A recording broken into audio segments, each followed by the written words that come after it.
Salt on the rim. I used to think the sound of a marriage was quiet. The clink of ice against a glass, the whisper of linen being turned down, a laugh that lands softly and stays. Maybe that's why I became a set designer, because I believe the way we arrange a room can hold people together. Put a chair here, an amber lamp there, a bowl of limes within reach. Invite the eye to rest and the body to belong. My name is Maya. For a decade, I built worlds that disappear when the curtain falls. My husband, Aaron, built ones that live forever in the cloud. Code, he liked to say, is just choreography for machines. He talked about servers the way I talk about fabric, how a weave can hold or sag, how a seam can carry the weight of the entire costume without anyone noticing. We met over a spilled drink, not a metaphor, an actual Moscow mule he swore he didn't want but finished anyway. He apologized. I laughed. We ended up walking in the rain because neither of us had an umbrella and both of us wanted to keep talking.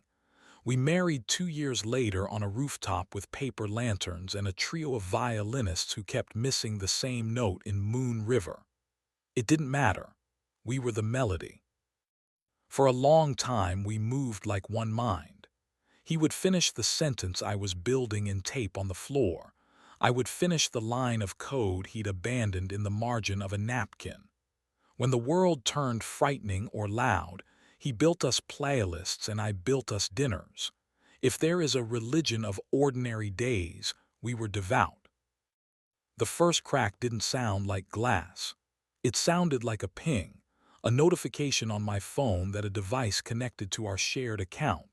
The AirTag Aaron had tucked into his camera bag was traveling across the city late on a Tuesday. He wasn't a night person. He wasn't a bar person. And he had told me casually, "I'm wiped, going to bed early."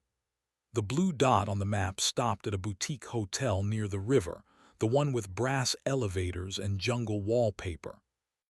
I watched the dot still itself like a held breath. I told myself a story. He'd grabbed drinks with a client. He'd met a college friend who was passing through town. The hotel bar was famous for its agave collection. Anything can be explained by a good tequila. The next day I found a receipt in the pocket of a jacket I was taking to the cleaners, 2 palomas, a plate of shrimp skewers, a dessert listed as tres leches for two, and the time stamp that matched the dot. When Aaron came home that evening carrying flowers and a grin, I noticed a nick on his neck. The kind you get from a zipper if you lean forward too fast, or the kind you get from a careless kiss. I did not ask him where he'd been. I rearranged books on the shelf so that spines I loved would land beside one another, color meeting color like strangers becoming friends. That night when he braided his fingers behind my head and leaned in to kiss me, my whole body paused. He felt it. "You okay?" he asked into my mouth. I said, which could be yes or no depending on the way you taste it. Theater rehearsals began for a new production, a narrow fever of a play about a couple who keep rewriting the past. We built a living room on wheels that slid forward and back as the actors argued, a domestic boat inside a storm. The director hired a choreographer to stage the scene transitions like small dances. Her name was Wren. She ate apples down to the seeds and always had graphite on her fingers. She had a way of leading with her ribs, as if her heart had decided to go ahead and the rest of her refused to be left behind. I am not the kind of woman who begins again with a stranger. That's what I believed anyway. But life makes of belief a salt rim. You lick it, you say how nice, and then the liquor hits. Wren watched the actors turn the set into a suggestion. One chair close to another, a blanket left deliberately askew, and she said to me, not looking away from the stage, "You design rooms people can confess in." What does that even mean? It means when your lamp is on, the truth tends to sit down. Ren taught the actors how to breathe through a pause the way you breathe through a stitch in your side. I built an alcove that resembled a window seat without the window. During one long day, we found ourselves alone in the back of the house, the theater emptied of its noise. Ren leaned her shoulders against the velvet wall and let herself sink. "If you were going to run away," she asked, "where would you go?" "Somewhere with a kitchen that has a door to the outside," I said, "so you can bring in the morning." She laughed without moving her mouth. "The way you talk makes me hungry." "Hungry how?" "Like a room with a bowl of limes." She was not flirting. She was telling the truth in the only grammar she trusted: sensation. On a Thursday, I followed the blue dot again. It led to a different hotel, smaller, the kind that hides behind a florist shop and a discreet keypad. I swiped through photos of the lobby online: velvet stools the color of cherries, a glass case of pastries like sugared jewels. I pictured him there with someone and felt not rage but a delete key being pressed in the center of me. When he came home with rain along his eyelashes and said, "God, the subway," I set down my glass so carefully you could have heard the breath inside the ice. The night I finally spoke, it was by accident.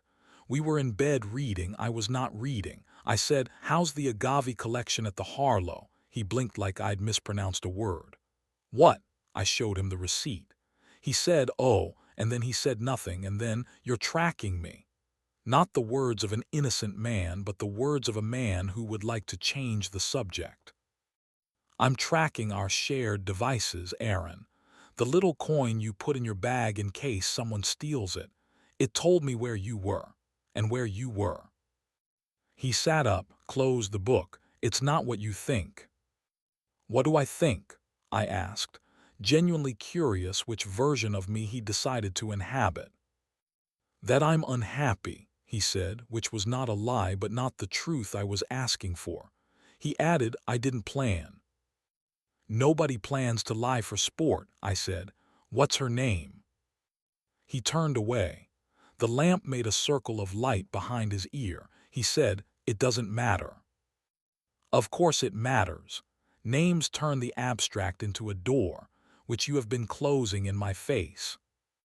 He looked like a man asked to move a piano alone. "Maya," he said, and when he said my name like that, patient, compassionate, my husband, I had the urge to throw something fragile across the room just to hear it break.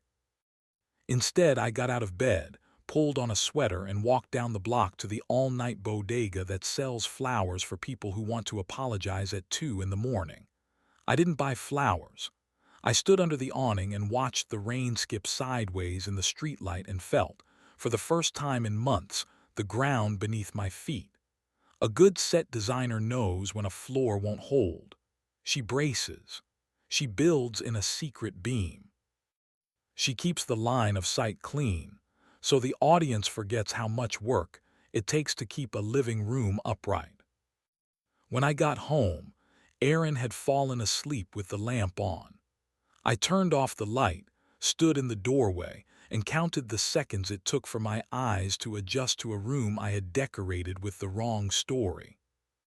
The next day, Ren texted, "You look like a house that needs paint. Coffee." She did not demand an answer. She never did. We went to a cafe that serves espresso like confession, standing room only, everyone practicing the art of needing something. Ren held her cup with both hands. "Is he kind to you?" she asked. "On paper, yes. And in the margin." I thought of the nick on his neck. "I don't know how to not make a home out of whatever I'm given," I said. "Then choose who brings in the chairs," she replied. We began to meet after rehearsal with the consent that never needed to be spoken. We did not talk about Aaron. We talked about bodies that refuse to do what they're told and lights that make your skin look like it remembers winter. We talked about the thrill of a good second draft. We went to the costume shop and let velvet pour through our fingers. Ren's hand smelled like graphite and oranges and something darker that made my mouth water.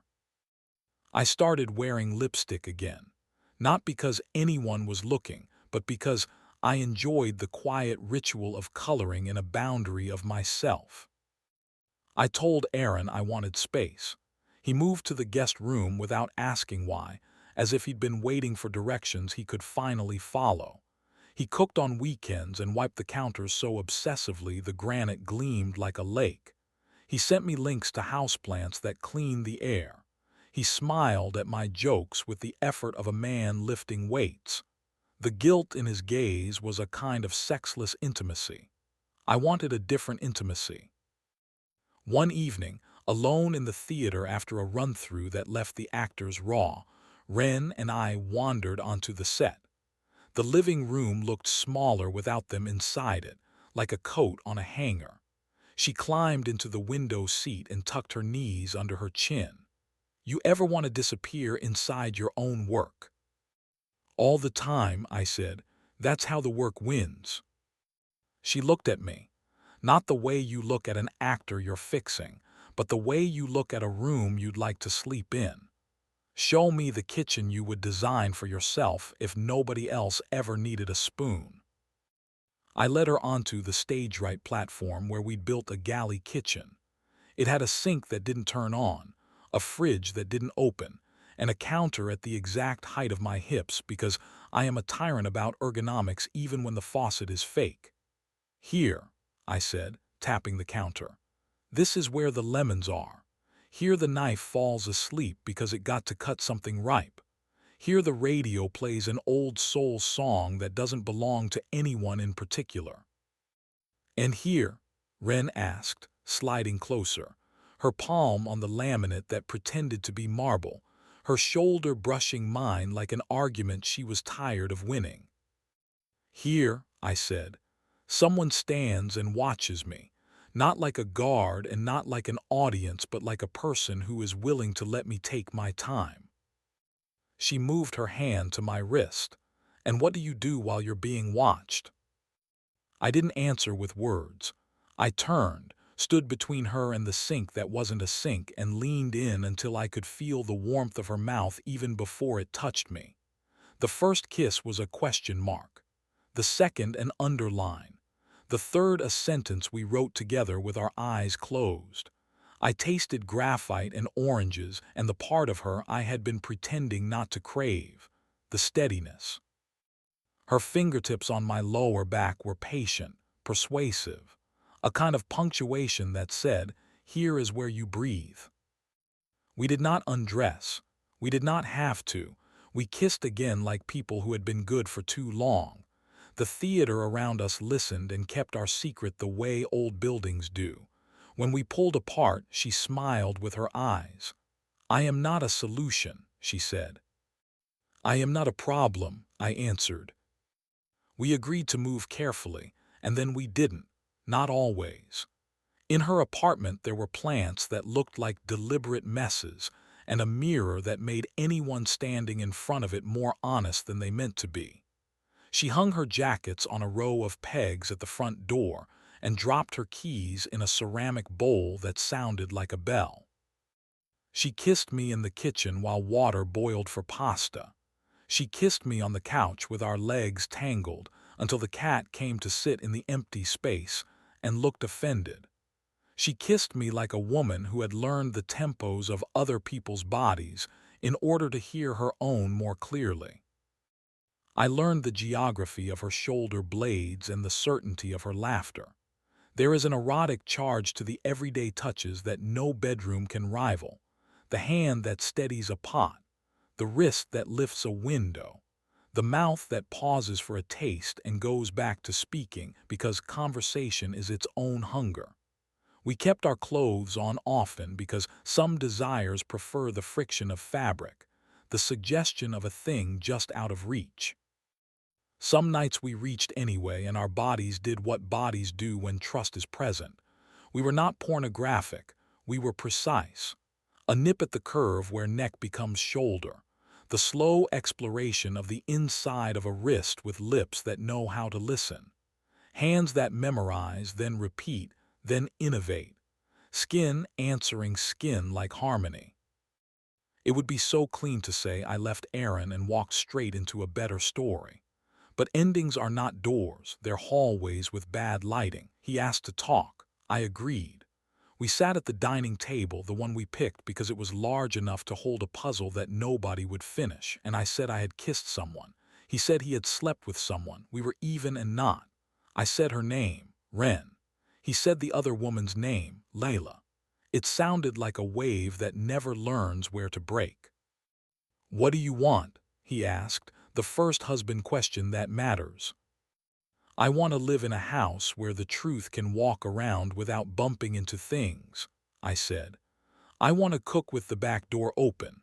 I want to sleep next to someone who doesn't think a confession is a gift he needs to buy." He nodded slowly. "I don't know how to be that man for you," he said, and I believed him. There are people who are kind and smart and good with playlists and wrong for your lungs. We separated politely, which is its own violence. He took the good blender and the coffee grinder with a burr he loved like a son. I kept the heavy Dutch oven and the plant that would die in 2 weeks because I always forget to rotate it. We cried the way families cry, startled by our own salt. He hugged me when the movers left as if hugs belonged to no one. He told me he wanted me to be happy, and I told him to get therapy. He did. He sends me links about houseplants sometimes. I do not click them. Ren and I did not tape a label to ourselves. We built instead what we needed in the room that each day offered us. She met my friends one by one, never rolling her eyes when they said, "You look so alive." I met her sister, who works in a bakery, and asked for my red velvet recipe and then laughed at herself for thinking I would share it. Reader, I did. We took a small trip to a salt marsh, a place that looks like the ocean got bored and decided to learn geometry. There we rented a cottage with a back door that opened to the smell of tide and possibility. We cooked scallops in butter that sighed under the heat. We bought cheap wine in a bottle that did the job and put it in the freezer for 15 minutes because impatience will always be a love language. In the mornings, we walked along the edge of water and named things we'd never named before. Ostensibly birds, secretly hurts. In the afternoons, she practiced a solo on the deck, and I sketched a kitchen that would be honest about its corners. One evening the sky grew theatrical, a bruise knitting across the horizon, and the power dropped for a beat. The bedside radio we'd brought from home crackled and stuttered, and then, for a second, caught a signal from somewhere else. An old torch song, the kind they write for women who spend nights lighting cigarettes they have no intention of smoking. We danced in the half-light like people who are about to be remembered by no one but each other. When the chorus came, Ren slid her hand to the small of my back and said, "I've got you." Then her mouth found the place below my ear where I carry a map of every room I've ever loved. We made out like teenagers who had found time in a house that wanted them busy. I learned again that you can turn the world with just the right notch of pressure at a hip. After, we lay under the open window and listened to rain rehearse falling. "Do you ever regret it?" she asked, not unkindly. "I regret not learning sooner how to listen to myself," I said. "I regret all the dinners where I knew something and chose to know it later." "Later is sometimes the only door open," she said, and we fell asleep with our feet touching like an ellipsis. When we got back to the city, the play opened. The critics said the living room was the star, which stung for the actors and embarrassed me. But I understood. People love a set that admits its tricks. I watched from the back row as the couple on stage tried to say the sentence that would save them and failed, and I heard the audience lean forward when they almost get there. That lean is the sound of hope. It's also the sound of denial. Even after I left Aaron, some part of me wanted him to call and say the perfect thing. He did not. He sent a photo of the plant I'd failed to keep alive thriving in the window of his new apartment. I didn't know how to read that, so I didn't. There should be a class on decoding the messages of people we no longer need to decode. Maybe I'll teach it one day. Lesson 1, delete without reading. Lesson 2, read without replying. Lesson 3, make a pie. We threw a party for the cast. Wren wore a linen shirt with the sleeves rolled and a neck that made me ache. She toasted the director. I toasted the scenic carpenters, the quiet miracle workers who can make a false wall stand like a promise. Later that night, after the last of the glasses had been rinsed in the theater sink, Wren and I walked home along the avenue with the faulty streetlights that blink like a flicker filter. She slid her fingers into mine with the casual intimacy of someone returning an item you hadn't noticed you dropped. "I'm not sure how to be anyone's girlfriend," she said, "but I am very good at being on your side." "You're already on my side," I said. "Then maybe the rest is dressing," she replied, and kissed me under an awning that did nothing to stop the rain but everything to make us look like we were framed on purpose. Months passed. We fought, the way you do when you're no longer trying to keep a vase from falling but actually using the table for real life. She accused me of building escape hatches into every conversation. I accused her of turning every problem into choreography. We both accused Winter of arriving too early. We both forgave each other for being human. There is an erotic charge to a well-apologized apology. It's not the words, it's the door you open with them. Aaron met someone, or maybe he met himself. Either way, he softened and stopped sending photos of plants. Once, crossing the street near the market, we saw each other from half a block away and both decided to wave. It felt like seeing a house you used to rent and remembering where the squeakiest stair was but not missing the squeak. He said, "You look happy." I said, "I'm hungry all the time," and he laughed, the good kind, the one that belongs to the person he is now. We stood there for longer than was normal and then shorter than a regret. When we parted, I didn't look back. I changed the kitchen. That's not a metaphor. I literally moved the island and sold the stools and bought 2 chairs with backs that feel like a hand. I painted the cabinets the color of fog.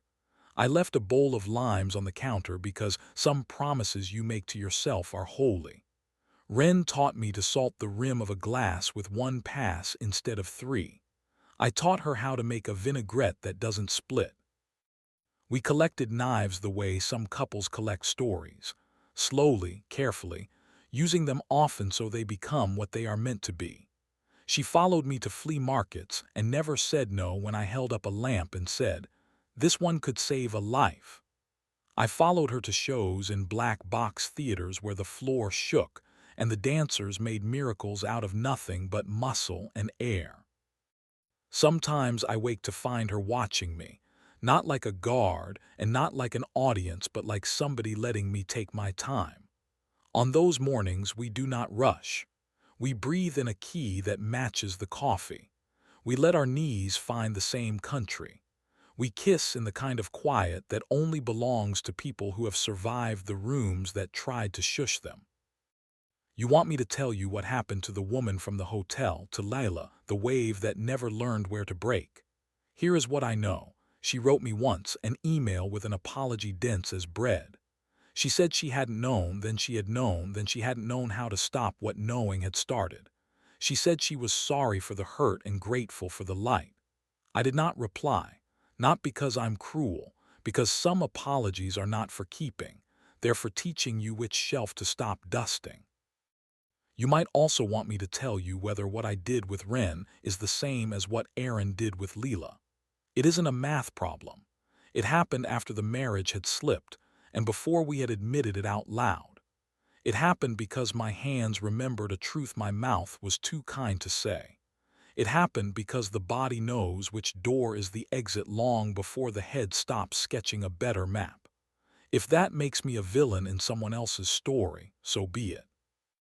In mine, I am a woman who learned to listen to the room she had built, and then had the courage to step into it.